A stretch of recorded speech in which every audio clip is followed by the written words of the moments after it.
পাশুদা, এখানে একটা কবি নজরুলের কবিতার লাইন মনে পড়ছে, হে দারিদ্র তুমি মোরে করেছো মহান। এটা বাসুদেব মন্ডল জ্বলন্ত উদাহরণ। পাশুদা, ফুটবলার না হলে কি হতে? ফুটবল প্লেয়ার না হতাম তাহলে আমার বাবার চায়ের দোকান ছিল, আমি চায়ের দোকানে চা বেচতে হতো। ফুটবলারদের কাঁধ একটু বেশি শক্ত হয়, স্ট্রং হয়। তোমার লক্ষ্য থাকে, তুমি যদি স্বপ্ন দেখো তাহলে কিন্তু বাসুদেব মন্ডলের মতন প্লেয়ার হতে পারবে। যখন রাশিয়া গেছিলাম,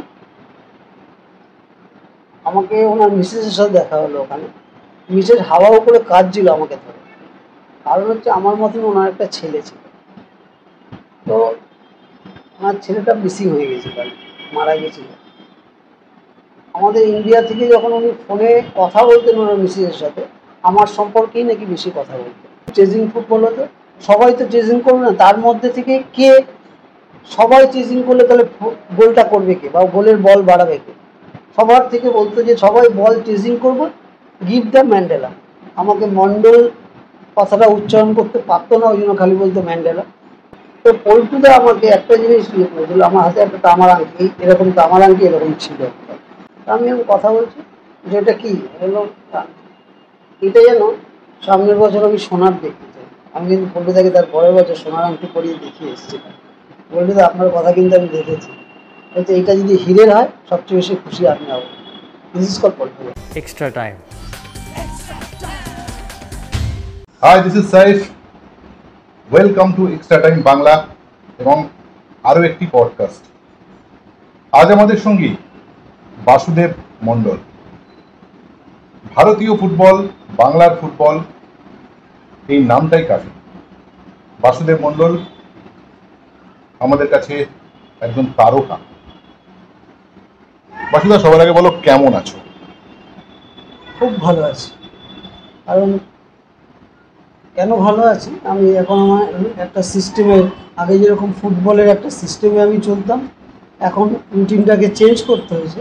আগে ফুটবল মাঠে বেশি কাটাতে হতো, এখন ফুটবল মাঠে আমি সবসময় থাকি, বাট অফিস ওয়ার্ক, ফ্যামিলি এসব নিয়েই আছি। আমার ফ্যামিলি, আমি, আমার মিসেস এবং আমার এক ছেলে এক মেয়ে। আর আমি ইন্ডিয়ান ব্যাংকের কর্মী, সবাই জানে। আর আমি বিধাননগর একাডেমির সাথে যুক্ত, আমার নিজস্ব একটা ক্যাম্প আছে গড়িয়া কিশোর চক্র। এই দুটো নিয়ে আমি আছি, আর আমার অফিস আর আমার বাড়ি। তার বাইরে আর কিছু নেই? তার বাইরে আপাতত কিছু নেই। আর ওই আমাদের দশকের যেসব ফুটবলার আছে তাদের সাথে ফোনে কথা বলা, আড্ডা দেওয়া হয়। ম্যাক্সিমামটাই ওদের সাথেই কথা বলা। আর আমার এখন এসে আর নতুন করে বন্ধু পাতাতে পারিনি এখানে। আর বন্ধু বান্ধব বলতে আমার খেলোয়াড় জগৎ ছাড়া তো আর কোনো বন্ধু নেই। আর সবচেয়ে বড় বন্ধু হচ্ছে আমার ফ্যামিলি, আমার মিসেস এবং আমার ছেলে। বাসুদা, কদিন আগে কথা হচ্ছিল যেমন সাহাল আব্দুল সামাদ মাঝ মাঠে খুব ভালো খেলছে, এখনো মাঝ মাঠের একজন ভালো ফুটবলার দেখলে নিজের সঙ্গে রিলেট করতে পারো? দেখো, আমি কোনো সময়ই আমি কারোর সাথে আমি কম্পারিজন হয় না, কখনোই হয় না। যেহেতু তখনকার ফুটবলে হয়তো আমরা সেরা ছিলাম, এখনকার ফুটবলে সমাজ হয়তো সেরা। বাট তখনকার ফুটবলের যে ফুটবল পরিকাঠামো বা তখনকার যে ফুটবলের যে ইনফ্রাস্ট্রাকচার ছিল, তাতে আমরা হয়তো ফুটবল খেলে মানুষকে আনন্দ দিতে পেরেছি। এখনকার ফুটবল অনেক বেশি শক্ত, অনেক বেশি হার্ডি, অনেক বেশি স্ট্রং। এখন পাওয়ার ফুটবল হয়ে গেছে, এখন প্রচণ্ড লড়াই হয়। এবং এখন যেরকম ফুটবলে এখন পাওয়ার এসছে, তার সাথে সাথে কোচেসদের এখন অনেক বেশি সময়, টেকনিক্যাল অনেক সময় দিতে হয়। এবং 24 আওয়ার্স যদি না কোচিং পার্টটা করা যায়, এখনকার দিনে কোচিং করা খুব মুশকিল। সেই জায়গায় আমাদের সময়কার, ওই সময় আমরা ফুটবল দর্শকদের যে মুগ্ধ করতাম, তখন টেকনিক অনেক স্ট্রং ছিল, তখন আমরা ফুটবল খেলে মানুষদের আনন্দ দিতাম। এখন ফুটবলটা খেলা হয়, লড়াইটা বেশি হয়। এই লড়াইটা যাতে এখনকার মানুষরা অ্যাডজাস্ট করে নিয়েছে যে আমাদের এই লড়াইটাই দেখতে ভালোবাসছে, সেই জন্য লড়াইটাকে দেখতে এখনকার মানুষরা পছন্দ করে। এবং সারা ওয়ার্ল্ডের ফুটবল যখন চেঞ্জ হয়েছে, আমাদের ভারতবর্ষের ফুটবলটা আস্তে আস্তে, হয়তো দেরি করে, বাট এখন কিন্তু অনেকটাই আইএসএল বা আই লিগের দৌলতে কিন্তু আমাদের ফুটবলটা অনেকটাই ডেভেলপ এসেছে। একটা জিনিস দেখবেন বন্ধুরা, সেটা হচ্ছে আমরা অনেক অতীত ফুটবলারদের সঙ্গে কথা বলি, তারা নিজেদের সময়টুকুকেই সুন্দর বলে, পরের সময়টুকু জাস্ট সুৎকারে উড়িয়ে দেন। কিন্তু বাসুদা যে পরবর্তী সময় বা এখনকার সময়ে তাদের যে লড়াই, স্টাডিটা নিশ্চয়ই করো যে কোন কোন জায়গায় ডেভেলপ হচ্ছে, কোন কোন জায়গায়। আমার তোমার সাথে কথা হচ্ছিল বাসুদা, সেটা হচ্ছে আমি বলছিলাম আমি ইপিএল এর খেলা বা চ্যাম্পিয়ন্স লিগের খেলার থেকে আমি বেশি গুরুত্বপূর্ণ মনে করি আমাদের দেশের ফুটবল। একদমই তাই। আমি আইএসএল এর খেলা এভরিডে মিস দেখতাম করো না। এবং সত্যি আমি আমার একটা হ্যাবিট হয়ে গেছিলো, মানে একটা রুটিনের মধ্যে। আমি সকালবেলা প্র্যাকটিস আমার বিধাননগর বাচ্চাদের কাছে, এবং তারপরে অফিস থেকে বাড়িতে এসে কতক্ষণে আমি আইএসএল খেলাগুলো আমি দেখব। আমার এই দেখাটা একটা নেশার মতন ছিল এবং প্রতিটা খেলা আমি ফলো করতাম। অবশ্যই ইস্টবেঙ্গল মোহনবাগান এবছর মোহামেডান খেলেছে, আমার কাছে খুবই মানে খেলাগুলো দেখে আমি খুব আনন্দ, মানে আমি সত্যি কথা বলতে ফুটবল খেলোয়াড় যখন ছিলাম বা খেলা যখন ছেড়েছি, আমি কোনো সময় মাঠে গিয়ে খেলা খুব কম দেখেছি, বাট আমার টিভিতে দেখতে বেশি ভালো লাগে খেলাটা, কারণ আমি বেশি খুব এনজয় করি ফুটবল ম্যাচ দেখতে। এবং প্রতিটা ম্যাচ আমি এত সুন্দরভাবে নিজেকে আমি অবশ্য এখনকার ফুটবলের সাথে আমি আগেকার ফুটবল কখনোই আমি ম্যাচ করবে না, আমি আমাদের সাথে কম্পেয়ার করি না, কিন্তু ফুটবল দেখতে দেখতে আমি আমার জগতে মাঝে মাঝে চলে যেতাম যে এই সময় এই হতো, এই হয়েছিল, ওই হয়েছিল। বাট ফুটবলটা এখনকার দিনে কিন্তু সত্যি বলছি আমি খুব এনজয় করি এখনকার আইএসএল বলো বা আই লিগের খেলা যখনই টিভি চ্যানেলে দেখা আমি সবসময় আমি চেষ্টা করি দেখার। বাসুদা তুমি কথায় কথায় বললেও কিন্তু কথা হচ্ছে একজন অতীত দিনের একজন একজন প্রখ্যাত ফুটবলারই আমরা বলবো, একটা টিকিট জোগাড় করা, ভিআইপি টিকিট জোগাড় করা খুব একটা কঠিন কাজ নয়, মাঠের চারপাশে দেখি না। এটা তো আমাদের কাছেও একটা ব্যর্থতা যে আমরা বাসুদাকে ম্যাচের পরে যদি পেতাম যে মাঠ থেকে বেরোলো, বাসুদাকে জিজ্ঞেস করলাম বাসুদা ম্যাচটা কেমন দেখলে, সেই স্কোপটাও তুমি সাংবাদিকদের দাও না, এটা আমার অভিযোগ।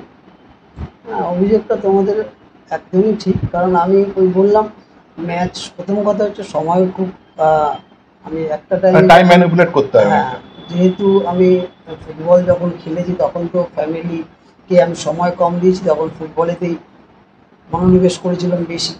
সেই কারণে আমি এখন কি করি, যতটা সম্ভব সময়টা আমি ফ্যামিলিতে দেওয়ার চেষ্টা করি, এবং তার মধ্যে থেকেও আমি আমার বিধাননগরে এখন আমি ফুটবল নিয়ে রয়েছি আমাদের বিধাননগর এবং আমার গড়িয়া কিশোর চক্র। বিধাননগরে তুমি গেলে দেখতে পারবে আমি ওখানে জয়েন করেছি 2018-তে, তখন আমাদের ইউথ লিগের আন্ডার-13, আন্ডার-15, আন্ডার-17 টিম খেলতো। আই লিগ যেটা আমাদের ইউথ ডেভেলপমেন্টের যে আই লিগ আছে, তখন থেকে কিন্তু আমি বাচ্চাদেরকে যখন থেকে ওখানে যখন প্রথম প্র্যাকটিস করানো আরম্ভ করলাম, আমি খুব মানে ইনভলভ হয়ে গেছিলাম, আমি এখনও ইনভলভ আছি। আমার খুব মানে বাচ্চাদের খেলার প্রতি আমার এত বেশি আগ্রহ দেখে আমার খুব ভালো লেগেছিলো যে এখানকার বাচ্চাদের যদি আমি কিছু শেখাতে পারি, আগামী দিনে যদি একটা বাসুদেব মণ্ডল তৈরি করতে পারি, তাহলে আমার কাছে সেটাই গর্বের ব্যাপার হবে।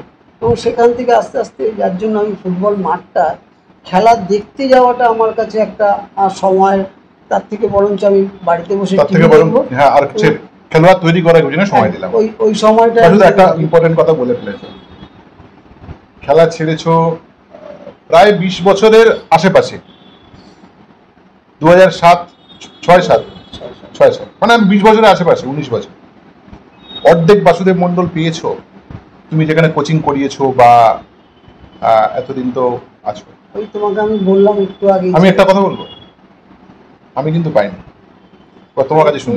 আসল কথা রিপোর্টিং যেটা করো সেটা তখন আমাদেরও দেখেছো এবং তারপরেও দেখেছো, বাট এইটা কখনো অ্যানালাইজ করেছো যে আগেকার, আমি তোমাকে আগেও বলছি যে আগেকার ফুটবল আর এখনকার ফুটবলের মধ্যে আকাশ পাতার ডিফারেন্সটা কোথায়? ডিফারেন্সটা একটাই, সেটা হচ্ছে মানসিকতার ডিফারেন্স।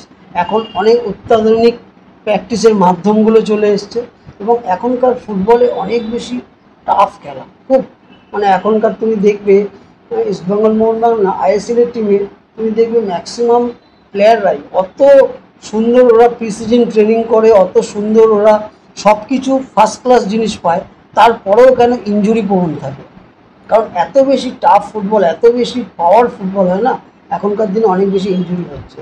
ওই কারণেই কিন্তু আস্তে আস্তে ফুটবলটা ওই টিম গেমের উপরে পুরোপুরি নির্ভরশীল হয়ে গেছে। কারণ হচ্ছে আগে কি ছিল, একটা টিমে অন্তত 4-5টা করে ইন্ডিভিজুয়ালিটি কোয়ালিটি অনেক বেশি ছিল। আমাদের সময় আমি ইস্টবেঙ্গলে সই করার পর আমি তুষারদাকে পেয়েছি, আমি মোহনবাগানে সই করার পর আমি সত্যদাকে পেয়েছি, তার সাথে আমার যে আনুষঙ্গিক আমার আশেপাশে যে প্লেয়াররা ছিল না, আজকে অমিত দাস, আজকে দেবজিৎ ঘোষ, আজকে সত্যি বলছি আমি দিব্যেন্দুকে পেয়েছি, আজকে আমি পাশে কাকে না পেয়েছি আমি আমাদের সময়, আমি পাশাদাকে পর্যন্ত পেয়েছিলাম, এত সুন্দর গাইড করতো আমাদেরকে। এরকম কয়েকজন প্লেয়ারকে আমি আশেপাশে পেয়েছি যাদের জন্য আমার নিজের খেলাটা আরও বেশি ভালো হয়েছে। আজকে তুষারদার থেকে আমি শিখেছি যে বল পাসিংটা কীভাবে ছাড়তে হয়, কত তাড়াতাড়ি ছাড়তে হয়, কত কুইক ছাড়তে হয়। এই জিনিসগুলো আমরা তুষারদার মতন প্লেয়ার, আমি ভারতবর্ষে আমি বলছি, আমিও যেহেতু মিডফিল্ডার খেলতাম, আমি তুষারদার মতন ফুটবল বল প্লেয়ার। সবাই কিষাণদার সাথে আমি খেলিনি, কিষাণদার খেলা দেখেছি, কিষাণদা অল টাইম বেস্ট। বাট ওইটুকুনি সার্টেন তুষারদা যত বছর খেলেছে ওই সময়টা তুষারদার মতন মিডফিল্ডার আমি দেখি। আজকে সত্যদা, আজকে মোহনবাগান ক্লাবে সত্যজিৎ চ্যাটার্জির যে ফুটবল, আজকে সত্যদার হয়তো খুব টেকনিক খুব স্ট্রং না থাকলেও সত্যদার একটা স্লো রান ছিল, যেই বলটা কেউ ভাবতো যে পেয়ে যাবে কিন্তু কখনোই পেত না। একটা স্লো রান করে কী সুন্দর বলগুলো ইয়ে করতো, পাসিং কোয়ালিটি। এবং আমি পাশ থেকে দেখেছি অনেক সময় অমিত দাসের মতন ফুটবলার, যে আজকে দিনের পর দিন ইস্টবেঙ্গল, মোহনবাগান এবং ন্যাশনাল টিমে সে তাকে ছাড়া টিম হয়নি। এরকম অনেক কেস আমি দেখেছি। আজকে রঞ্জন দে, প্রশান্ত চক্রবর্তী, আমাদের হেমন্ত ডোরা, কার ছেড়ে কার নাম বলবো, বিশ্বনাথ মণ্ডল, দুলাল বিশ্বাস, এত ভালো ভালো প্লেয়ার। সেই ফুটবলার তখনকার দিনে যে ফুটবলটা হতো সেই অনুযায়ী আমাদের তখন টেকনিক অনেক স্ট্রং ছিল। এখনকার ফুটবলে যেহেতু অনেক বেশি স্ট্রং এবং অনেক বেশি পাওয়ারফুল ফুটবলার, এখনকার দিনে তা বলে কি তাহলে এই যে প্রশ্নটা, ইন্ডিভিজুয়ালিটি তাহলে কি কমে যাবে? তাহলে কি একটা বাসুদেব মণ্ডল পাবো না? না, ইন্ডিভিজুয়ালিটি কিন্তু সারা ওয়ার্ল্ডে কিন্তু কমে এসছে। ওয়ার্ল্ডে তুমি দেখো একটাই মেসি, রোনাল্ডিনো একটা ছিল, একটা সোনার নেকলেসে একটা তো হিরে দরকার আছে, নেই আমি বলবো না। আজকে তুমিই তো বললে যে আব্দুল সামাদ মোহনবাগান ক্লাবে আজকে ওই কিন্তু একমাত্র ওই নেকলেসের মধ্যে একটাই ডায়মন্ড। আজকে আমি গোয়া টিমে ওই কী নাম, ব্রেন্ডন, ওর খেলা আমার ভালো লাগে, আমার লিস্টানের খেলা ভালো লাগে। কিছু কিছু ছেলে আছে খুব ভালো। তারপরে ব্যাঙ্গালোর টিমে মিডহাফটা খেলে, আমি নামটা ঠিক এই মুহূর্তে বলতে পারছি না। ইটস বিউটিফুল, মানে কিছু কিছু প্লেয়ার আছে। সুরেশের কথা বলছো? এক্স্যাক্টলি, সুরেশ এখন ইন্ডিয়া টিমে রিসেন্ট ও অন্তর্ভুক্ত করেছে, বাট ওকে অনেক আগেই ইন্ডিয়া টিমে ডাকা উচিত ছিল। ওর খেলাটা আমাকে আরপির খেলাটা মনে করিয়ে দেয়। সারা মাঠ জুড়ে বক্স টু বক্স যে ফুটবল খেলতো আমাদের আরপি সিং, সেটাই পিভট সিস্টেম, একদমই তাই। এবং এত সুন্দর সুন্দর কোয়ালিটি ওয়ান। হ্যাঁ, এটা ঠিক, তখনকার দিনে অনেক বেশি টেকনিক, অনেক সাউন্ড ছিল, ইন্ডিভিজুয়ালিটি কোয়ালিটি অনেক বেশি ছিল। এখন টিম গেম চলে এসেছে অটোমেটিক। আজকে ওয়ার্ল্ড ফুটবলটাকে ফলো করতে গেলে আমাদের ইন্ডিয়ান ফুটবল যখন ওখানে টাচ করছে তখন টিম গেমের উপরেই একই রকম। বন্ধুরা, এই আমি আগের দিন আপনারা দেখেছেন যে একটা পডকাস্ট করেছিলাম তুষারদা কথাও খুব কম বলেন, কিন্তু তার মধ্যে যতটুকু কথা বলেছিলেন বাসুদেব মণ্ডল সম্পর্কে কি বলেছিলেন একবার রিকল করে নেন। এই যে সম্মান, এই যে সম্ভ্রম, একটি দলে তিনি খেলছেন, অপর দলের যে মূল ফুটবলারের তার প্রতি যে সম্মান সম্ভ্রম, এটাই কিন্তু আমাদের ফুটবল। এবং আরেকটা জিনিস ভাবুন, একসঙ্গে বাসুদা কতগুলো নাম বলে গেল, 9-এর দশক, 8-এর দশক, তার মানে কি ছিল। আমি আগের দিনে একই কথা বলছিলাম যে বাসুদা তখন কালীঘাটে বাড়ি, তুষারদা ঢিলছোড়া দূরত্বে, কিষাণু দে একটু সাইকেল চালিয়ে গেলে সামনে অলোকদা চলে এসছেন, আর তার চারপাশে দক্ষিণ চব্বিশ পরগনাতে কত ফুটবলার, অমিত ভদ্র, অমিত দাস, রঞ্জন দে, প্রশান্ত চক্রবর্তী, অনেক প্লেয়ার। এটা কি বলতে পারি যে ক্যাকটাসের বিখ্যাত গান, ফিরবে না আর সেই কোনোদিন। আর সত্যি কথা বলতে তখন সাউথ কলকাতার ফুটবল মানে তখন একটা রাজকীয় ব্যাপার ছিল। সবাই সাউথ কলকাতা, অবশ্যই আমাদের হাওড়া ডিস্ট্রিক্ট থেকে অনেক প্লেয়ার আসতো, নর্থ ক্যালকাটা থেকে অনেক প্লেয়ার আসতো, কিন্তু সাউথ কলকাতায় সব স্টার প্লেয়াররা মনে হয় জন্মেছিল আমার মনে হয়, জানি না আমি। একদম ঠিক কথা। পরে আমি ওই নেকলেসের হিরেগুলো দিত আর কি। একদমই তাই, সাউথ কলকাতা থেকে প্রতিটা টিমের ওই নেকলেসের হিরেগুলোই আমাদের জন্মেছিল এখানে। আজকে কার কথা ছাড়বো, আজকে যখন অলোক মুখার্জি ফুটবল খেলতে মাথা উঁচু করে, তখন সারা ভারতবর্ষ তাকে ক্ল্যাপ দিয়েছে তার ফুটবল দেখার জন্য। আজকে কিষাণদার কথা আমি যত বলবো তত কমই বলা হবে। আর তুষারদার কথা আপনাদের বললাম যে তুষারদাকে আমি যতদিন দেখেছি, আমি তুষারদার কাছ থেকে রেগুলারই আমি কিছু না কিছু নতুন কিছু শিখেছি। তুষারদার মতন প্লেয়ার আমি বললাম আমি দেখিনি। আর অমিত দাস, রঞ্জন দে, এরা তো বহুদিন ধরে আজকে ইস্টবেঙ্গল, মোহনবাগান, ইন্ডিয়া টিমকে আজকে ভালো পারফরমেন্স করে গেছে। প্রশান্ত চক্রবর্তী, সে আজকে ইস্টবেঙ্গল, মোহনবাগান, মহাবাগান তিনটে টিমের হয়ে এত গোল করেছে, গোল সংখ্যা এখন সবাই শিশিরদা, দিব্যেন্দু, তারপরে প্রশান্ত চক্রবর্তীর নাম আসবে। যাই হোক, আজকে ফুটবল মাঠের সাথে আমরা অথচ আর একটু বেশি মাইলেজ পাওয়া উচিত ছিল, আর একটু জায়গা পাওয়া উচিত ছিল প্রশান্ত দা। একদমই তাই। প্রশান্ত যা ফুটবল খেলেছিল এবং সেই সঙ্গে সঙ্গে প্রশান্তর আরো অনেক সম্মান পাওয়া উচিত ছিল। সেই সম্মানটা হয়তো আমাদের সমাজ হোক বা যে কোনো কারণে হয়নি। বাসুদা, কালীঘাটের সেই পুরনো বাড়িতে লাস্ট কবে গেছো? আমি সত্যি কথা বলতে আমার আজকে বহুদিন হয়ে গেছে আমার যাওয়া হয়নি। বহুদিন মানে প্রায় বছরখানেক হবে। কিন্তু আমি আগে কি হতো, খেলা যখন খেলতাম তখন তো আমি যখন ওখান থেকে চলে আসার পর থেকে প্রতি সপ্তাহেই আমরা যেতাম। কারণ আমাদের একটা পাড়ার একটা টিম ছিল, সেই টিম আমরা প্রতি শনিবার করে আমরা কালীঘাট মন্দিরে যেতাম। এটা আমাদের অভ্যাস ছিল আগে। এটা আমি লাস্ট এই 7-8 বছর হলো। সবাই সবার কাজে এত ব্যস্ত হয়ে গেছে, আমরা দেখা মানে ফোনে কথা হয়, দেখা হয় না। পুরনো বন্ধু বান্ধবরা আছে? বন্ধু বান্ধবরা অবশ্যই আছে, তাদের সাথে কথা হয় এবং কিছু কিছু বন্ধু বান্ধবের সাথে দেখাও হয় এবং একজন দুজন বন্ধু আছে যারা আমার খুব ক্লোজ এবং নিকট এবং ফ্যামিলি ফ্রেন্ড টাইপের, তারা আমাদের বাড়িতে আসা যাওয়া বা আমি তাদের বাড়িতে যাওয়া আসা করি।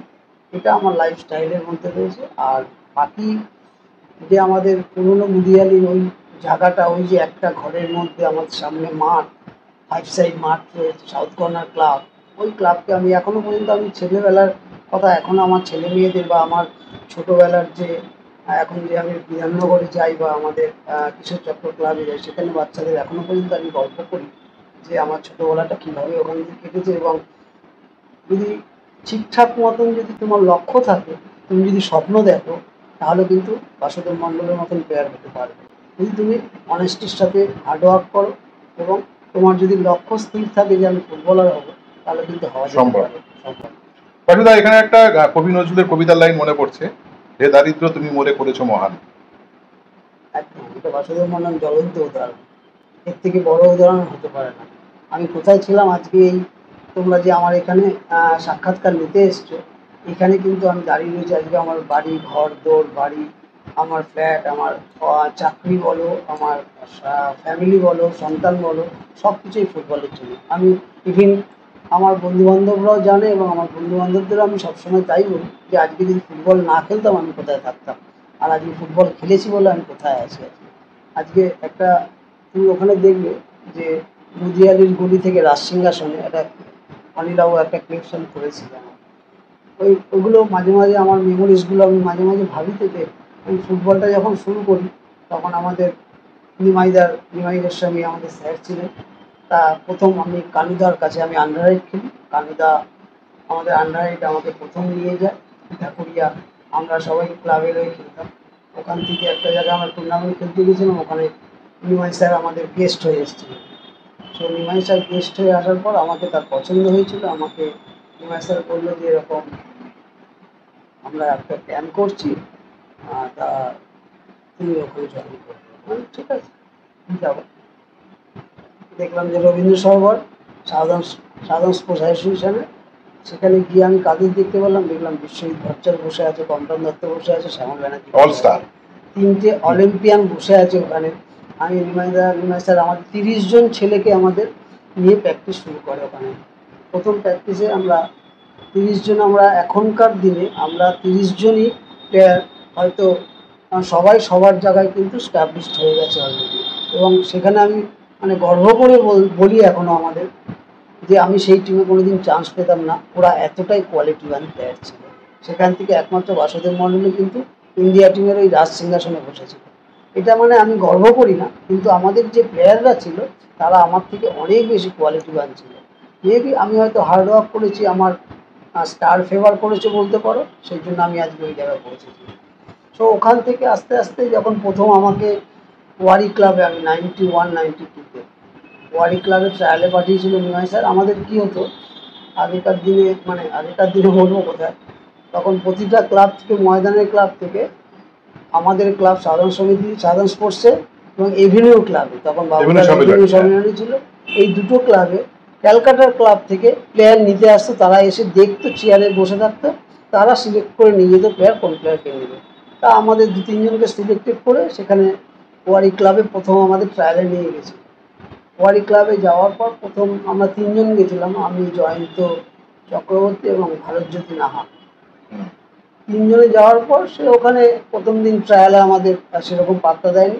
ওখানে কোচ ছিলেন হচ্ছে কমটনদার দাদা, আচ্ছা।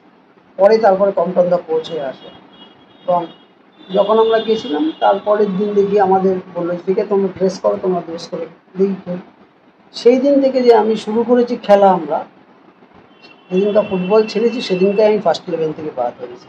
মানে ওয়ারি ক্লাবটা আমার কাছে, ওয়ারি ক্লাব থেকে আমি আন্ডার 16, আন্ডার 19 ইন্ডিয়া টিম খেলেছিলাম, মানে ওয়ারি ক্লাব। ওয়ারি থেকে? ওয়ারি ক্লাব মানে তখনকার দিনে সম্ভব ছিল, এখনকার দিনে সেটা সম্ভব নয়। হ্যাঁ, সম্ভব নয় বলবো না, সম্ভব হবে যদি আমাদের ফুটবলার প্লেয়ারদের একটু অন্যরকম ভাবে সাজাতে হবে। হ্যাঁ, মানসিকতা যদি একটু চেঞ্জ করতে হয়, আমাদের ইনফ্রাস্ট্রাকচার একটু চেঞ্জ করতে হয়, আমাদের ময়দানের পরিকাঠামোটা যদি আবার সে আগের মতন ওই ধুতি পরা লোকগুলো যদি আবার আসে, যে বিনা স্বার্থে যদি প্লেয়ারদের ভালোবেসে একটুখানি ছাতুর গোল্লা খাওয়ালো, আমাকে খাইয়েছে, সেই লোকগুলোকে আমি এখনো পর্যন্ত কে ভুলিনি। কে ছিলেন একজন, নামটা বললে তোমরা চিনবে না, তিনি কি বলবো, উনি কিন্তু কোনো বড় ক্লাবের কোনো অফিসিয়াল ছিলেন না, তিনি একটা ছোট্ট 3rd ডিভিশন ক্লাবের গিয়েছিলেন। আমি এমনি খেলতাম, উনি আমার খেলা খুব ভালোবাসতো, বাট প্রতিদিন প্র্যাকটিসের পর আমার সাথে সাথে হেঁটে হেঁটে আসতো। ওই গান্ধী স্ট্যাচুর কোণে একটা ছাতুর দোকান ছিল, ওখান থেকে ঠিক 50 গ্রাম না 100 গ্রাম একটা ছাতু, তার মধ্যে কলিজা খেতে খেতে চলে যায় বাসে করে। মানে এসব গল্প আর কি। আর ময়দানে সত্যি কথা বলতে আমাদের গড়িয়া থেকে বা আমি টালিগঞ্জ থেকে মুদিয়ালি থেকে যখন আমি বাসে করে 228 বা 80 বাসে করে যখন ধর্মতলা ওই বাস স্ট্যান্ডটায় নামতাম, তখন চারিদিকটা দেখে খুব ভালো লাগতো যে কয়েক হাজার ছেলে ব্যাগ কাঁধে নিয়ে যাচ্ছে। প্র্যাকটিসে যাচ্ছে। এখন সেটা দেখতে এখন পাই সেটা না, অদৃশ্য পুরো হয়ে ভোরের গেছে। কলরব শুরু হতো। একদম। কলকাতার ঘুম ভাঙতো সেই ফুটবলারদের, একদম সেই একদম ফুটবলারদের পায়ের ধ্বনিতে কলকাতার ঘুম ভাঙতো। সেই সময়গুলোকে মিস করি আমরা এখন। কারণ এখন আমরা কি চাই, এখন তো আমরা ফুটবল মাঠে নেমে খেলতে পারবো না, এখন প্লেয়ারদের যতটা সম্ভব ওদেরকে মানসিকতা এবং সাহসিকতার সাথে আমরা একটুখানি করে ওদের এনকারেজ করি যে ভালো ফুটবল খেলতে গেলে বাবা একটুখানি তো বাসুদা, ফুটবলার না হলে কি হতে? কখনো ভেবেছো যে স্ট্রাগলের দিনগুলো সবসময় তো আর জীবন সবসময় মানে রোলস রয়েসের মতো সহজ হয় না, কঠিন থাকে। যদি ফুটবল প্লেয়ার না হতাম তাহলে আমার বাবার চায়ের দোকান ছিল, আমি চায়ের দোকানে চা বেচতে হতো। একদম সত্যি কথা বলছি, বাবাকে খুব মিস করি। বাবাই আমাকে প্রেরণা দিয়েছে ফুটবলে। বাবা আমাকে প্রচণ্ড, আমার ফুটবল নিয়ে প্রচণ্ড উচ্চাকাঙ্ক্ষা ছিল যে বাসুদেব মণ্ডল তুমি ফুটবলার হবে। সত্যিই তাই। যখন আমি এখানে চলে আসলাম, বাবা আমার এই ফ্ল্যাট থেকে মারা গেছে। সো বাবা আমার স্টাবলিশ হওয়াটা থেকে গেছে, এটার জন্য আমি খুব খুশি। বাবাকে ফ্ল্যাট বাড়িতে রাখতে পেরেছি, বাবাকে গাড়ি চড়িয়েছি, বাবা দেখে গেছেন যে আমার 4 ভাই বোন আমরা, আমি নিজের দিদি বিয়ে আমার বাবা দেখে গেছেন, ভাইকে বোনকে সব আমি বিয়ে দিয়েছি। মানে আমরা এখনো পর্যন্ত আমরা 4 ভাই বোন ফুটবলারদের কাঁধ একটু বেশি শক্ত হয়। স্ট্রং হয়, খুব স্ট্রং। কারণ আমরা লড়াই করে তো বাঁচতে শিখেছি, লড়াই ছাড়া আমাদের আর কোনো রাস্তা নেই, এটা আমরা জানতাম। লড়াইটা আমাদের রক্তে ছিল, এই জন্য আগে মাঠে লড়াই করতাম। দারিদ্রকে ভয় লাগে? লাগতো একটা সময়, এখন আর দারিদ্র বলে তো কিছু নেই, এখন মধ্যবিত্ত আর উচ্চ মধ্যবিত্ত আর কি। এখন সমাজটা অন্যরকম হয়ে গেছে, একটু অন্যরকম হয়ে তখন 3টে ক্যাটাগরি ছিল, এখন দুটোই গেছে। হয়ে দুটো গেছে। ক্যাটাগরি। বাসুদা, কাঁচা পরে কোনো একটা ম্যাচ খেলতে এসেছিলে? আমার বাবা মারা গেছিলেন তার আগের দিন, তখন আমাদের মোহনবাগান ক্লাবে একটা ডামাডোল চলছিল। মানে কোর্ট থেকে বসিয়ে দিয়েছিলেন আমাদের বলরাম দাকে, আর তখন অঞ্জন দা, দেবাশিস দারা তখন বাইরে? একটা ছিল, ক্লাবের মধ্যে একটা বিশাল একটা ঝামেলা চলছিল। তার মধ্যেও তখন আমাদের কোচ ছিলেন অলোক মুখার্জি। যার জন্য অলোকদা, তার পরের দিন আমাদের একটা ম্যাচ ছিল, সেটা মা অর্ডারের সাথে ম্যাচ ছিল। অলোকদা এবং বলরামদা আমার এই বাড়িতেই এসেছিল, এসে বললো তুই কী করবি, পারবি খেলতে? তার মানে আমি টিমের দায়বদ্ধতা এবং টিমের প্রতি যে আমার কতটা ছিল, সেটা ওরা আমার উপরেই বললো যে তোর উপরে নির্ভর করছে, তুই যাবি কি যাবি না খেলতে। আমি বললাম দেখো, বাবা তো ফুটবলের জন্যই সব কিছু ছিল। তো বাবা যখন নেই তো বাবারকে উৎসর্গ করার জন্য একমাত্র কালকে ম্যাচটা খেলি বাবা বেশি খুশি হবে, তো যার জন্য ম্যাচটা এটা কত সালে ছিল? বাবা মারা গেছে 2002, 2000। তখন আমি মোহনবাগান ক্লাবে। আচ্ছা, বিখ্যাত ডায়মন্ড ম্যাচ, এটা খেলতে যেতে তোমার লেট হয়েছিল, মানে ঢুকতে কিছুটা লেট হয়েছিল, যে সময় টিম মিটিং হওয়ার কথা বা ড্রেসিং রুমে ঢোকার কথা অমলদা টাইম দিয়েছিলেন, তার সেই সময়টা একটু লেট হয়েছিল, কেন একটু বলা যাবে? হ্যাঁ, কারণ দেখো সব প্লেয়ারদেরই, সব মানুষের, নট প্লেয়ার বলবো না, সুপারস্টিশন একটা থাকে। তো ম্যাচের দিন যেগুলো যেগুলো করতাম আমরা সেরকমভাবে আমি চলছিলাম মাঠে। মানে আমাদের নিয়ম ছিল যে আমরা সবাই কিন্তু মোহনবাগান মাঠে যেতাম, মাঠ থেকে বাস থাকতো, বাসে করে আমরা সবাই মাঠে সল্টলেক স্টেডিয়াম যেতাম। সো আমার মোহনবাগান মাঠে যেতে 10 মিনিট লেট হয়ে গেছিলো। তো 10 মিনিট লেট হওয়াতে তো ক্লাব থেকে আমাদের গাড়ি রেখে গেছিলো আমার জন্য, যে বাসু আসলে গাড়িটা নিয়ে যেন আমাদের সল্টলেক স্টেডিয়ামে চলে যায়। তাতে আমার মোহনবাগান ক্লাব থেকে সল্টলেকে যেতে অন্তত ঘন্টাখানেক লেগে গেছে। মানে আমি চিংড়িঘাটা মোড় পর্যন্ত গিয়ে আর যেতে পারছি না। তখন বাধ্য হয়ে ওখান থেকে আমাদের ফোনও রেখে গেছিলো, ওখান থেকে দেবাশিসদাকে ফোন করা হলো, দেবাশিসদা ওখান থেকে স্কট বয়গুলোকে পাঠালো। তারপরে আমরা যেখান থেকে ওয়ান ওয়ে রাস্তা, ওখান থেকে ঢুকে দেখলাম যে টিম জাস্ট ইয়েতে যাচ্ছে, ওয়ার্ম আপ করতে যাচ্ছে। বাট অমলদা আমাকে, যেহেতু জানি না, অমলদা আমাকে তো ডায়মন্ড সিস্টেমের মেন ডায়মন্ডটাকেই ভাবতো, আমাকে টিমে রেখেছিল এবং ফোনে জেনে গেছিলো যে আমি অন দ্য ওয়েতে আছি, আমি পৌঁছে যাবো। তো অমলদা বললো বাসু অসুবিধা নেই, হাত পা দিয়ে ধুয়ে ড্রেস করে মাঠে আমি যতক্ষণ ওয়ার্ম আপটা শুরু করাচ্ছি। তো দেরিটা হয়েছে অ্যাকচুয়ালি আমার ওই জ্যামের জন্য, এবং সেই থেকে আমি শিক্ষা আমি পেয়েছি। আজ পর্যন্ত আমি এখন আমাদের প্লেয়ারদেরও আমি তাই শেখাই যে আমি যদি যে টাইমটা দেবো তার 5 মিনিট কি 1 মিনিট আগে আসবো, বাট আফটার আসবো না, বিফোর টাইম আসার চেষ্টা করি, এবং আমি সব জায়গায় সেটাই চেষ্টা করি।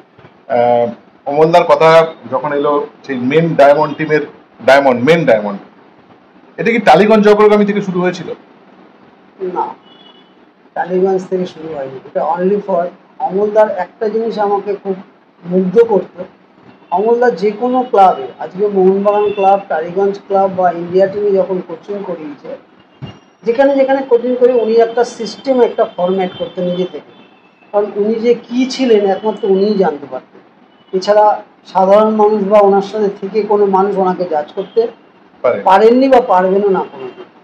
কারণ অমলদাকে আমি একটা জিনিস ফিল করেছি, যখন ফুটবল খেলতাম তখন তো অতটা বুঝতে পারতাম না, এখন কোচিং করতে এসে আমি অমলদাকে খুব মিস করি। কারণ এখনকার যে ফুটবল পরিকাঠামো, ফুটবলের যে সিস্টেম, ফুটবলের যে প্র্যাকটিসের শিডিউল, অমলদা কিন্তু আজ থেকে 20 বছর আগে সেগুলো করে গেছে, সেগুলো এখন কি হচ্ছে, সেগুলোকে আপডেটিং করে কিছু মিক্সড করে তার সাথে কিছু রসায়ন ভরে সেগুলোকে করাচ্ছে, আর কিচ্ছু না। কারণ অমলদা মতো কোচ আমি সারা ভারতবর্ষে কাউকে পাই, ওরকম কোচ আমি হয়তো 2বার পেয়েছি অমলদাকে মোহনবাগান ক্লাবে, ডায়মন্ড সিস্টেমে যখন খেলেছি তখন, তারপরে আরেকবার ঘুরে এসেছিলেন, বাট বেশি দিন থাকেনি। কিন্তু অমলদার মতন পার্সোনালিটি, অমলদার মতন লোক, অমলদার কোচিং পার্ট বলো বা ফুটবল বুদ্ধি বলো, পুরো একটা টিম চালনা করতে গেলে উনি যে একটা টিম থেকে কিভাবে সেই ডায়মন্ডটাকে উনি চেনেন, এটা কিন্তু একটা ভালো কোচের খুব নিদর্শন। ভালো কোচ না হলে ওরমভাবে, আমি কোনো কোচকে ছোট করছি না, আজকে ওই সময় হয়তো বহু ভালো ভালো কোচ ছিলেন, কিন্তু তার মধ্যে থেকে আমি অমলদা, আমি প্রদীপদার কাছেও কোচিং করেছি, আমি মনাদার কাছে করেছি, আমি সুভাষ ভৌমিকের কাছে করেছি, আমি চাটনির কাছে করেছি, সুখবিন্দারের কাছে করেছি, অনেক কোচের, অলোক মুখার্জির কাছে, বিশ্বজিৎ ভট্টাচার্যের কাছে কোচিং পাঠ করেছি। কিন্তু আমার কাছে অমলদার মতন কোচিং পাঠ আমি কখনোই, অমলদার একটা গুণ ছিল, যেই প্লেয়ার ইচ্ছা আছে, যার খেলার ইচ্ছা আছে তাকেই খেলাবো, অনিচ্ছা যার আছে তাকে আমি খেলাবো। আজকে এমন দিন গেছে যে ডায়মন্ড সিস্টেম যে বছর আমাদের ইয়ে হয়েছিল, সে বছর আমাদের প্রতিটা খেলায় মোহনবাগান ক্লাবে একটা ঠিক করেছে, প্রতি ম্যাচে ম্যান অফ দ্য ম্যাচ দিত, এটা মোহনবাগানই দিত। মোহনবাগান নিজের ক্লাব থেকেই এক্স প্লেয়াররা আসতেন, তখন ওই দেখতাম যে কমটনদা কখনো আসতো, কখনো শ্যামলদা আসতো, তারা এসে ম্যাচের পরে আমাদের ড্রেসিং রুমে ডেকে today's man of the match তাকে ইয়ে করতো, একটা করে ওই কি বলে ওয়াকম্যান দিত, আমার মনে আছে। আচ্ছা আচ্ছা, হ্যাঁ, তখনকার দিনে ওয়াকম্যানটা অনেক ইম্পর্টেন্ট, অনেক ইম্পর্টেন্ট। এবং ওই বছর কিন্তু সবচেয়ে বেশি ম্যান অফ দ্য ম্যাচ আমি পেয়েছিলাম। কতগুলো ওয়াকম্যান জমিয়েছিলেন? সব আমি দিয়ে দিয়েছি, 9টা না 10টা আমি ম্যান অফ দ্য ম্যাচ পেয়েছিলাম। তাতে বলতে দ্বিধা নেই, দিব্যেন্দু বিশ্বাস ছিল, চিমা ছিল, ওদেরকে ছাপিয়েও ম্যান অফ দ্য ম্যাচ আমি সবচেয়ে বেশি পেয়েছিলাম। কারণ সে বছর চিমা আমাদের কাছে একটা বিশাল অনুপ্রেরণা ছিল। মানে চিমা, আমি বহু ফরেনারের সাথে খেলেছি, চিমা এবং ব্যারোটো, এই দুজন না আমার জীবনে, অনেক ফরেনারের সাথে আমি খেলেছি, বাট এই দুজন আমাকে জীবনের মধ্যে একটা ফুটবলের মধ্যে একটা আলাদা। সেটা কেন? সেটা বলতে পারো সবারই, দেখো যে কোনো ফরেনার এসছে সবাই টিম নিয়ে ভেবেছে অবশ্যই, বাট চিমাকে আমি দেখেছি পার্সোনালি টিম হেরে গেলে কাঁদতে দেখেছিলাম চিমাকে। ব্যারোটোকে দেখেছি আমি টিম হেরে গেলে কাঁদতে, আর কোনো ফুটবলারকে আমি দেখিনি কোনোদিন ফাইনালে। যেই প্লেয়ার টিমের জন্য কাঁদে, তার মানে তার কতটা বেদনা এবং কতটা ভালোবাসে টিমের প্রতি। এক্স্যাক্টলি, এইটা কিন্তু আমি চিমার থেকে এবং ব্যারোটোর কাছে আমি পেয়েছি। যার জন্য আমি এই দুটো প্লেয়ারকে সবসময় আমি আলাদা করি। ইভিন লাস্ট উইক 2 সপ্তাহ আগে ব্যারোটো কলকাতা এসেছিল, আমার বাড়ির এখানে এসেছিল। তো আমরা একটা জায়গায় এক্সিবিশন ম্যাচ খেলার জন্য ওই আমাকে ফোর্স করলো, চলো। একই রকম রয়েছে, ইটস বিউটিফুল। মানে আমার দেখে ও আমাকে বললো, বাসু তুমিও একই রকম রয়েছে, তোমার মধ্যে কোনো চেঞ্জেস নেই। আমার চেঞ্জেস করে হবেটা কি? আমি চেঞ্জ হলে সেদিনকে আমি শেষ, আমার চেঞ্জ করে লাভ নেই। আমি মানুষকে ভালোবাসি, যে ভালো তাকে ভালো বলতে ভালোবাসি, যে খারাপ তাকে আমরা খারাপ। কারণ কোনোদিন মাথা উঁচু করে চলেছি, মাথা উঁচু করেই চলবো। কোনোদিন আমি কারো ইয়ে করবো না, কারো ভালো খারাপ চাই না, ভালো চাই। আর তারপরে সত্যি কথা বলতে ওই সময়কার সীমা, যে বছর আমরা 97, হ্যাঁ 97, যখন চলে যাচ্ছে ও বাড়িতে, আমরা সম্ভবত দিল্লিতে ছিলাম, খেলে বাড়ি চলে যাবে সেদিন রাত্রিবেলা ফ্লাইট। এভরি প্লেয়ার বাইরে দাঁড়িয়ে হাওয়া করে কাঁদছে চিমার জন্য, যে যেও না। এইগুলো কিছু কিছু জিনিস আছে যেগুলো আমাদের কাছে, মানে মানুষটাই অন্যরকম। মানুষ, হ্যাঁ সত্যি তাই। আর যখন ফুটবলার আলাদা, কিন্তু মানুষ আলাদা। একদমই তাই। চিমাকে আর ব্যারোটাকে আমি অন্য জায়গাটাকে অ্যাজ এ ম্যান হিসেবে, তারা অবশ্যই টিম ম্যান ছিল, বাট টিম ম্যানের থেকেও বাইরে ওদের মানসিকতা, যেই টিমের হয়ে খেলেছে তারা সেই টিমের হয়ে যে দরদ বা ভালোবাসা, যেটা বলতে চাইলে 100% ওদের এ করছিল। এবং তার পাশাপাশি আমি যে বছর মানে ইস্টবেঙ্গল ক্লাবে আমি 3 বছর খেলেছি, মোহনবাগান ক্লাবে আমি 9 বছর খেলেছি, মোহামেডান ক্লাবে 1.5 বছর খেলেছি। এই ফুটবল কেরিয়ারে আমি প্রচুর সংখ্যক প্লেয়ার পেয়েছি। অজয় সিংকে আমি পেয়েছি, যাকে কোনোদিন ভুলতে পারবো না। কারণ হচ্ছে অজয় সিংকে এই জন্যই বলতে পারবো না, আমরা আন্ডার-16 একসাথে আমরা বাংলাদেশে গেছিলাম, আমরা আন্ডার-16 ইন্ডিয়া টিমে খেলতে। কেউ আজ পর্যন্ত ডাবল হ্যাট্রিক কোনো প্লেয়ার করতে পারেনি ইন্ডিয়া টিমের হয়ে। ও ডাবল হ্যাট্রিক করেছিল, কিন্তু তার মধ্যেও ওর কোনো সময় একবারও মনে হয়নি অহংকার নেই। আজকে ওর মতন প্লেয়ার আমি জানি না বিহারে আর কোনোদিন জন্ম হবে বলে আমার মনে হয়। আজকে উদয় কুমারকে দেখেছি, আজকে ঋষি কাপুরকে দেখেছি, কী সব প্লেয়ার আমরা খেলেছি। লেনেডি সিং, আজকে বলতে গেলে বাইচুং, Raman Vijayan, Carlton Chapman, Ancheri, IM Vijayan, এদেরকে আমরা কী করে, আমি ইন্ডিয়া টিমে যখন যেতাম আমি বাঙালির থেকে ওদের কাছে বেশি থাকতাম, ওদের সান্নিধ্যে থাকতাম, ওদের সাথেই আমি মেলামেশা করতাম। এতটাই আমি মানে ছিল, একদমই তাই, সবার সাথে আমার। যার জন্য আর ইন্ডিয়া টিম আমি একটা স্বাধীন, আমার ইন্ডিয়া টিমের কোনো খেলা বাকি নেই যে আমি খেলিনি। ওই সময়টাতে, হ্যাঁ ওই সময়টাতে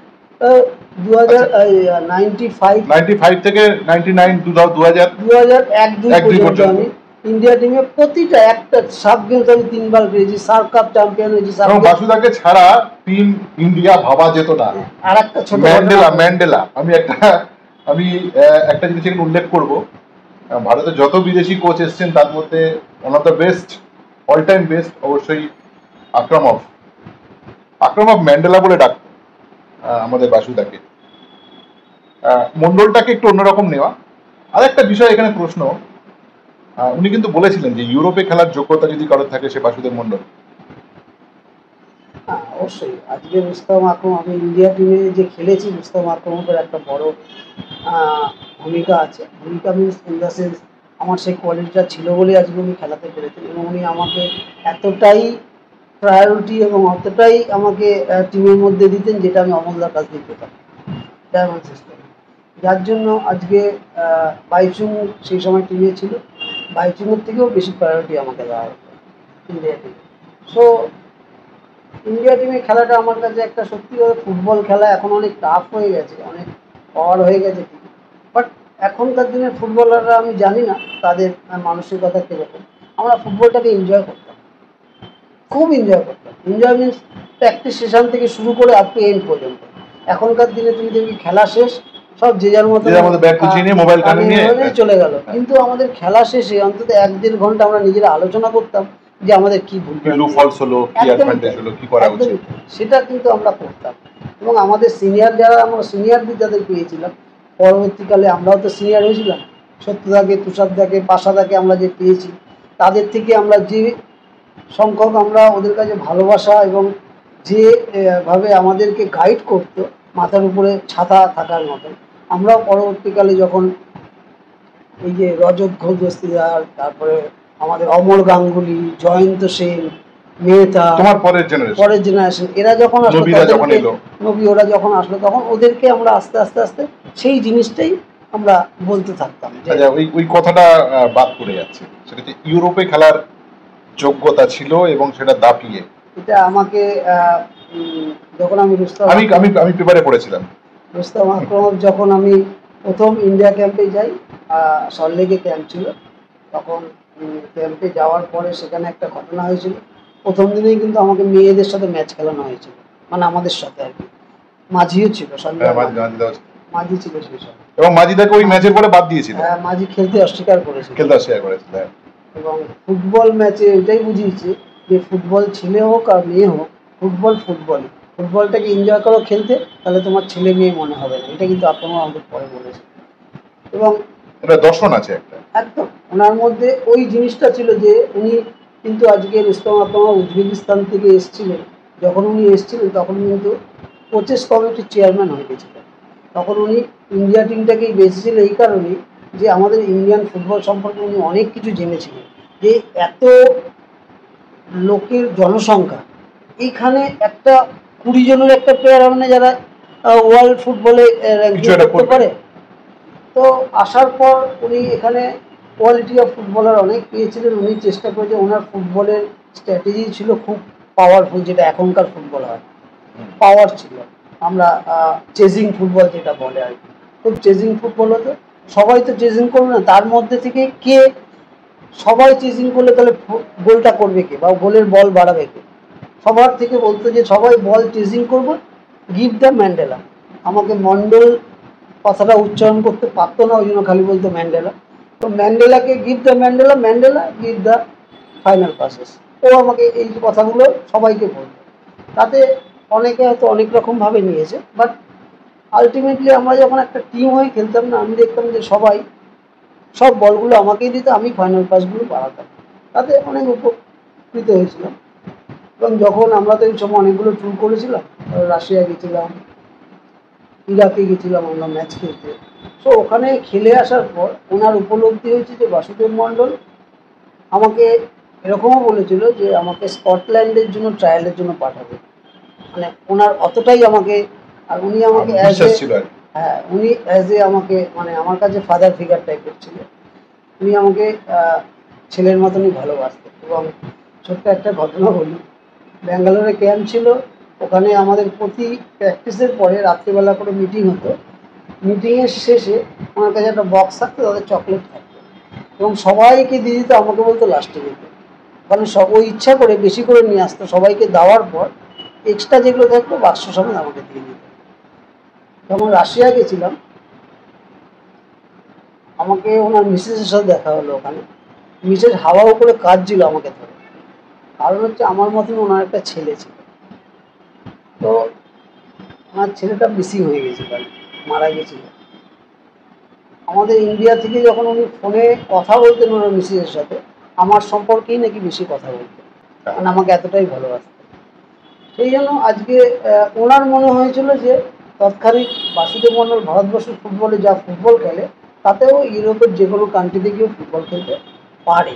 এই স্টেটমেন্টটা কিন্তু ও দিয়েছিল। আর একজনও দিয়েছিল, সেটা হচ্ছে আমাদের মোহনবাগানে খেলতে আসা কে বলো, ইগর্স। ইগরও বলেছিল, ওখানে আছে লেখাটা, দেখো পড়া। ভারতের বাইরে গিয়েও খেলার যোগ্য বাসু। ইগরও বলেছিল, এবং ইগরও সৌভাগ্যক্রমে ইগরও উজবেকিস্তানের। হ্যাঁ একদম। এবং ওই বললাম কিছু কিছু ফরেনার যারা এসেছিল তার মধ্যে ইগরও অন্যতম। বাট আমার কাছে চিমা এবং ব্যারোট ইগর একটা মরশুম খেলেছিল, তাতে যা ফুটবল বুঝিয়ে দিয়েছিল যে সে ও যে ফুটবলের জন্যই জন্মেছিল সেটা সবাই জানতে পেরেছিল।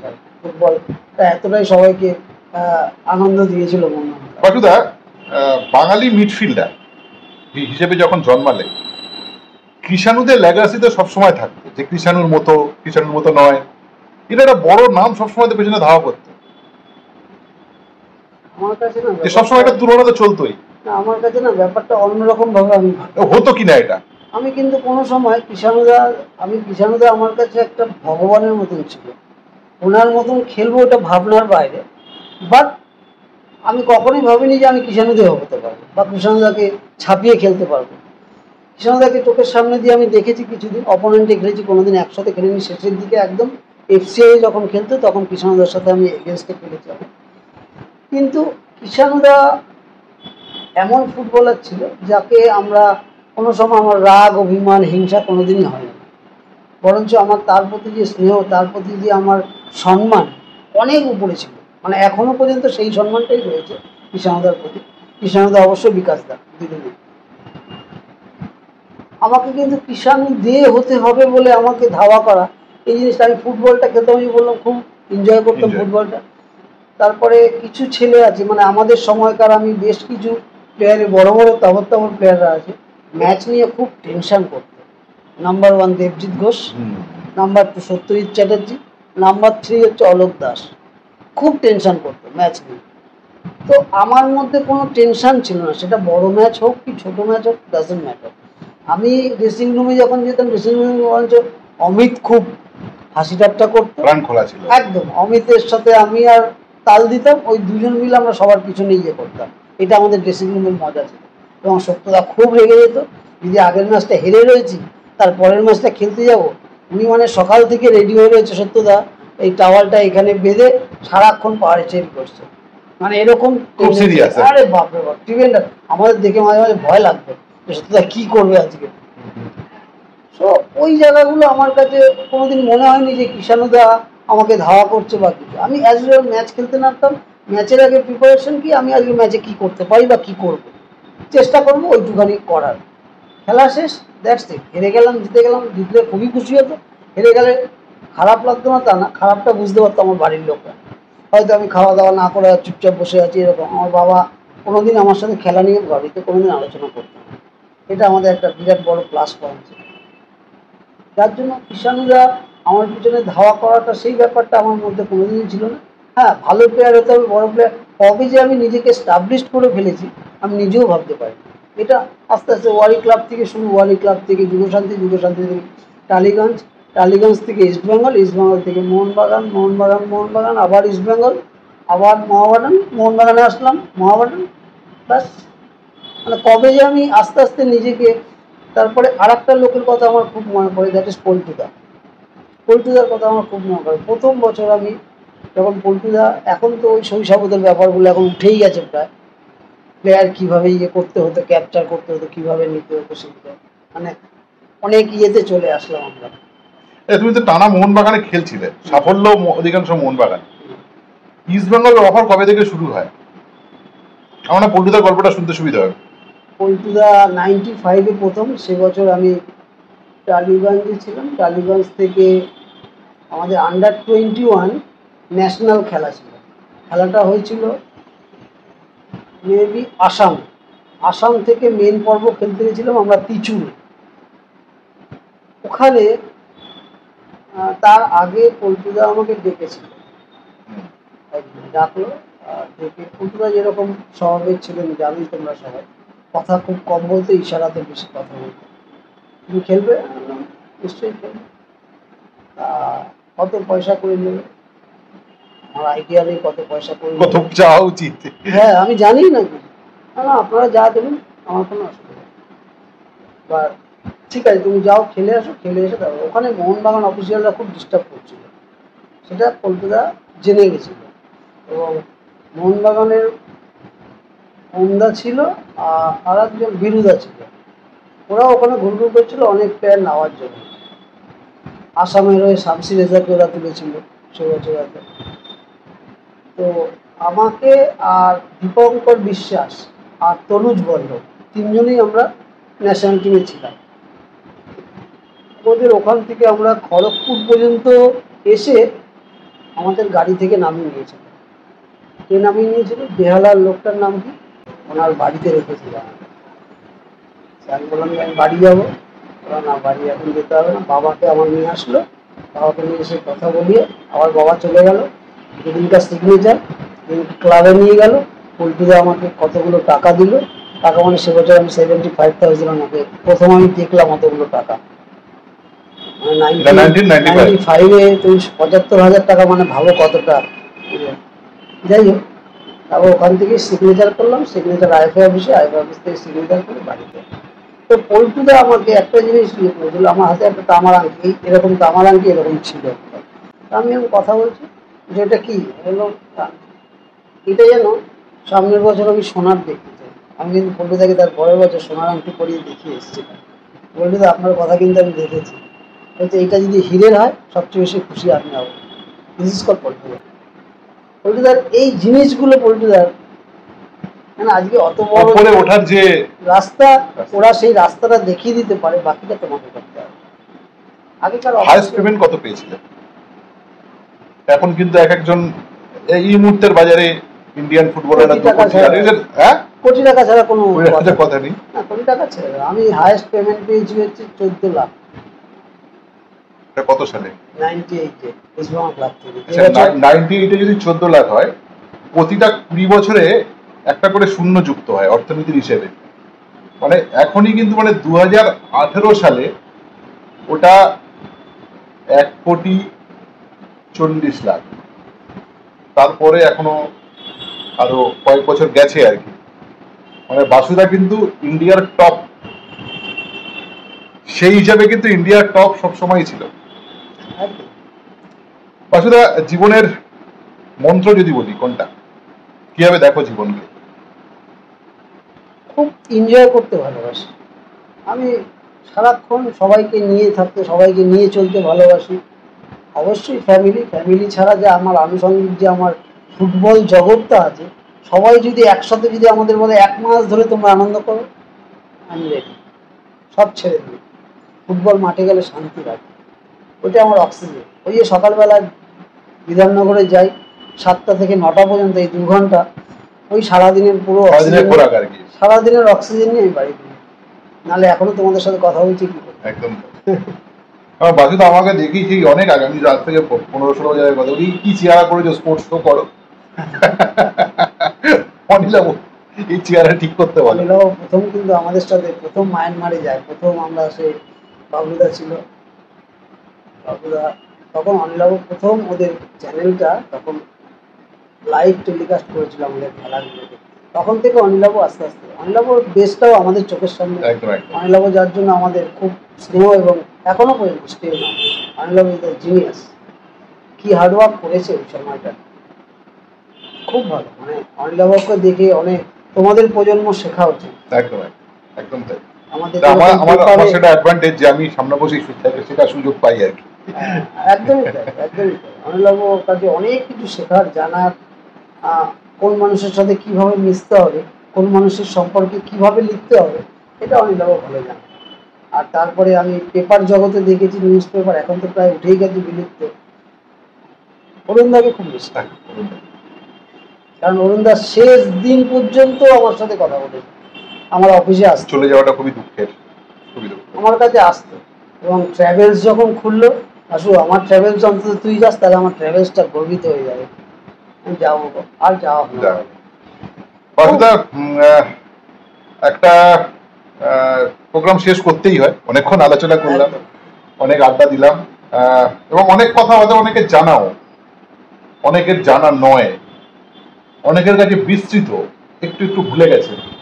স্মৃতির পাতায় ধুলো ঝেড়ে আরো একবার বাসুদেব মন্ডল নামটি উচ্চারণ করে নেন।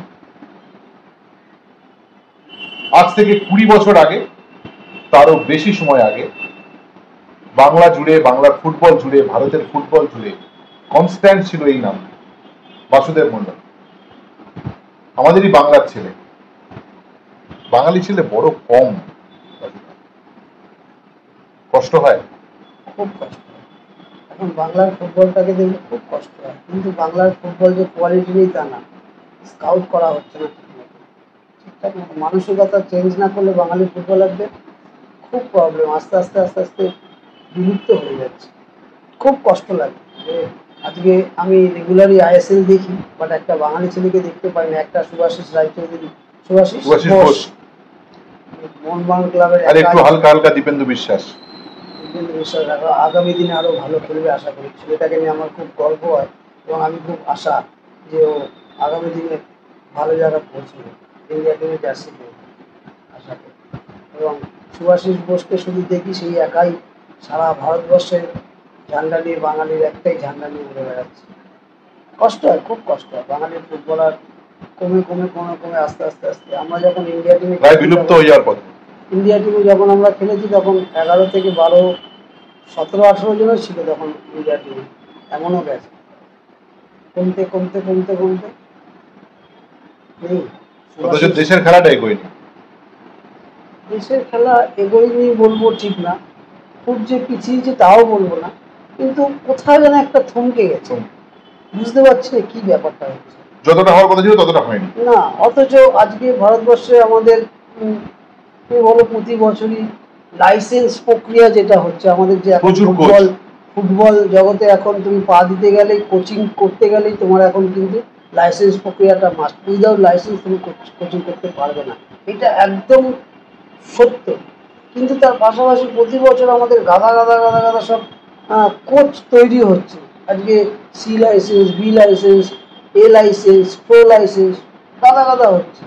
কোথায় কোনো প্রোডাক্ট, মানে প্রোডাক্ট মিনস আমি বলতে চাই যে ভালো কোয়ালিটি।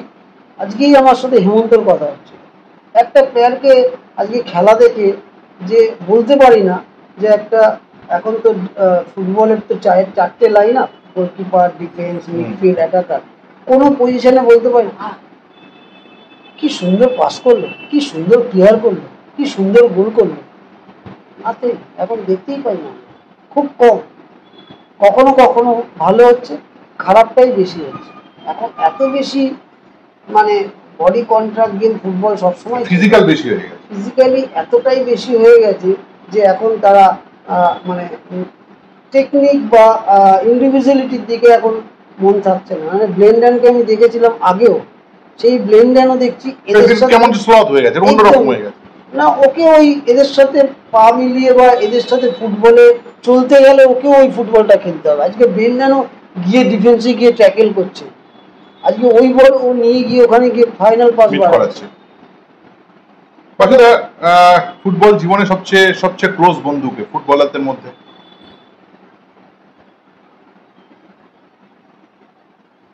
খুব মানে টাফ কোশ্চেন এটা। আমরা অনেক কারণ নাম বলে কেউ রেগে যেতে পারে, মেবি হতে পারে। আমি এটা তবুও একজন পাঁচজন দেবজিৎ ঘোষ, অমিত দাস, দুলাল বিশ্বাস, সৌমিত্র চ্যাটার্জি, চক্রবর্তী, আর আমাদের সুব্রত পাল।